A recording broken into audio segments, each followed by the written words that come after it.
Hello दोस्तों, नमस्कार। हमारे चैनल पर आपको हार्दिक हार्दिक स्वागत है। चलिए आज का वीडियो शुरुआत करते हैं। आज की इस वीडियो में हम बताने वाले हैं क्या हम अपने मन में आ रहे गंदे विचार और अश्लील विचारों को रोक सकते हैं। तो चलिए वीडियो में आगे बढ़ते हैं और पूरी जानकारी आज की इस वीडियो में हम बताते हैं।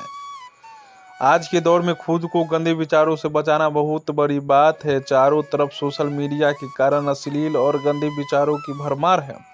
इन विचारों का शिकार हर कोई होता है और अवचेतन मन ऐसे विचारों को तुरंत ग्रहण करता है। क्या अपने दिमाग को इस प्रदूषण से बचाया जा सकता है? इस सवाल का जवाब पाने के लिए आपको एक कहानी सुनाते हैं। देवराज इंद्र का वाहन ऐरावत।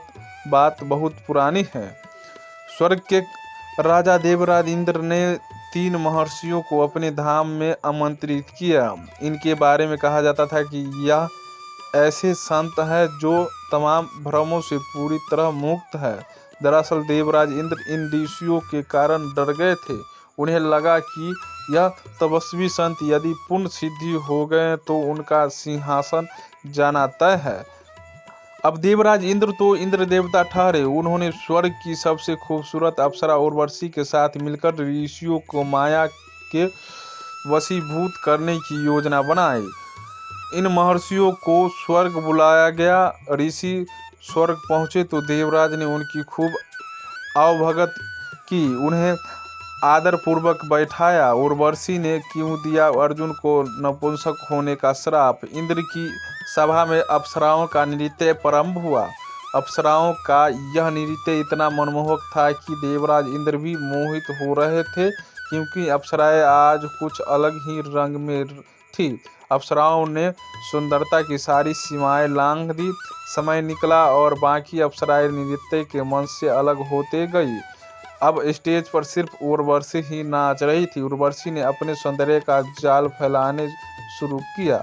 वह एक एक करके अपने वस्त्र निकालती जा रही थी। तभी एक ऋषि विचलित होकर बोले, कृपया यह सब बंद कर दे, यह अश्लील है। दूसरे ऋषि ने कहा, आप यह क्या कर रहे हैं? नृत्य बंद नहीं होगी। उर्वशी जो कर रही है उसे करने दे। आपको यदि कोई दिक्कत है तो आप अपनी आंखें बंद कर ले। ऋषि ने आंखें बंद कर ली, लेकिन बंद आंखों में भी उन्हें उर्वशी ही उर्वशी दिखाई दे रही थी। जो उर्वशी उन्हें बंद आंखों से दिखाई दे रही थी वो और ज्यादा खूबसूरत थी। इस उर्वशी के तन पर एक भी कपड़ा दिखाई नहीं देता। क्या वेदों में अश्लीलता है? ऋषि बहुत दुविधा में फंसे। उन्होंने सोचा कि क्या हो रहा है। बंद आंखों से दिखने वाली उर्वशी तो निर्वस्त्र है। इससे कम कामुक तो बाहर वाली उर्वशी है। उधर बाहर वाली उर्वशी भी सारी सीमाएं लांघ रही थी। उर्वशी ने अब अपने प्रदर्शन की प्रकाष्ठा प्रदर्शित। अब उसके वक्ष पर एक भी वस्त्र न रहा। इससे दूसरे ऋषि विचलित हो गए और कहने लगे, यह तो पराकाष्ठा है, मैं इसे सहन नहीं कर सकता, यह सब बंद किया जाए। तब तीसरे ऋषि बोले, यदि आपको ज़्यादा समस्या है तो आप अपनी आंखें बंद कर लीजिए, लेकिन यह नृत्य बंद नहीं होगी। दूसरे ऋषि ने भी आंखें बंद कर ली, लेकिन बंद आंखों से उन्हें उर्वशी का वो रूप दिखाई दिया जो जीती जागती उर्वशी से ज़्यादा कामुक थी। बाहर वाली के तन पर कुछ कपड़े तो थे। दूसरे ऋषि बहुत विचलित हुए। इधर तीसरे ऋषि उर्वशी का नृत्य शालीनता से देख रहे थे। पौराणिक कथाओं, पिता के वीर्य और माता के गर्भ के बिना जन्मे पौराणिक पात्रों की उर्वशी ने अब सारी सीमाएं लांघ दी और अब उसके तन पर कोई कपड़ा नहीं था। तीसरे ऋषि अब भी विचलित नहीं थे और वह बहुत ध्यान से नृत्य देख रहे थे। उर्वशी अचंभित थी। आखिर इस अवस्था में मुझे नाचे देखने के बावजूद भी तीसरे ऋषि विचलित क्यों नहीं है? ऋषि ध्यान से देख रहे थे। उनके मन में ख्याल था कि शायद और कुछ भी होगा जो उर्वशी उतारेगी। शायद उर्वशी अपनी चमड़ी उतारेगी। देखूं तो आखिर इस चमड़ी के अंदर और क्या है? उर्वशी के पास अब उतारने के लिए कुछ भी नहीं था। वह हैरत में थी कि इस अवस्था में भी वह ऋषि को विचलित नहीं कर पाई। दुनिया में पहला ऐसा व्यक्ति देखा जो इसे इस अवस्था में देखकर भी शांत और सहज है। वह ऋषि के सामने नतमस्तक हो गई।